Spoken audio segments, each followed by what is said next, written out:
নমস্কার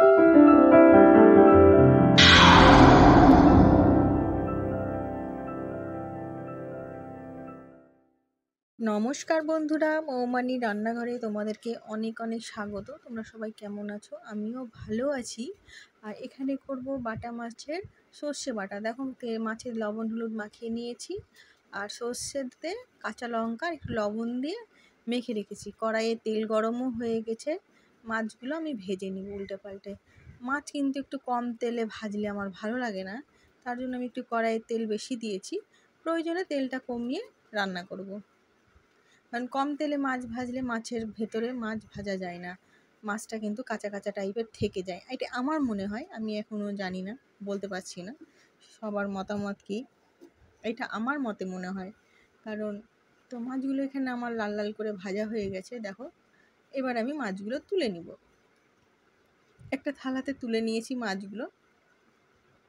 ওই কড়াইয়ে একটু তেল কমিয়ে তেজপাতা, শুকনো লঙ্কা আর কালো জিরা ফোড়নে দিয়েছি, একটু হলুদ দিয়ে নিলাম আর একটুখানি লবণ দিয়ে নিব।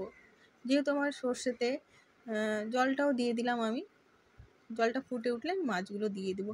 খুবই একটা সাধারণ রান্না শেয়ার করেছি তোমাদের সাথে, মানে এই গরমের মধ্যে কি আর রান্না করব, তাই ভাবলাম সর্ষে পোস্তটা তোমাদের সাথে শেয়ার করি। তো জলটা ফুটে যখন ঝোলটা ফুটে গেছে, আমি এবার মাছগুলো সব দিয়ে নিলাম। নামানোর একটু আগে আমি সর্ষেটা দেবো। আমি সর্ষে কখনোই ভাজি না, তার কারণ আমাকে ভালো লাগে না। সর্ষে যদি আমি তেল মশলার সাথে ভাজি তাহলে কিন্তু স্বাদ পাওয়া যায় না, এটা আমার মনে হয়। এখন তোমাদের মতামত যেটা সেটা আমাকে জানাবে।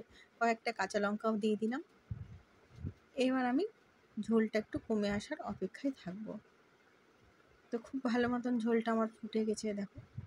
আর খেতে আমি পরে ভয়েস দিচ্ছি, খেতে কিন্তু সত্যি খুব সুন্দর হয়েছিল। একবার হলো তোমরা অন্ততপক্ষে করে খেয়ে দেখো, ভালো লাগবে।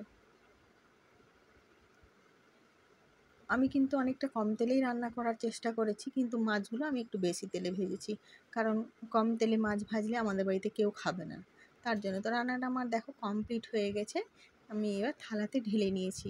তো কেমন হয়েছে তোমরা অবশ্যই জানাবে। আর ভিডিওটা ভালো লাগলে একটা লাইক কমেন্ট শেয়ার করে দিবে, সাবস্ক্রাইব করতে একদম ভুলবে না। আর পরে দেখা হবে আবার একটা ভিডিওতে। ততক্ষণের জন্য তোমরা ভালো থাকবে, সুস্থ থাকবে আর সাবধানে থাকবে। আবার দেখা হবে একটা আগামী ভিডিও নিয়ে চলে আসবো আমি। সবাই ভালো থেকো, সুস্থ থেকো আর সাবধানে থেকো।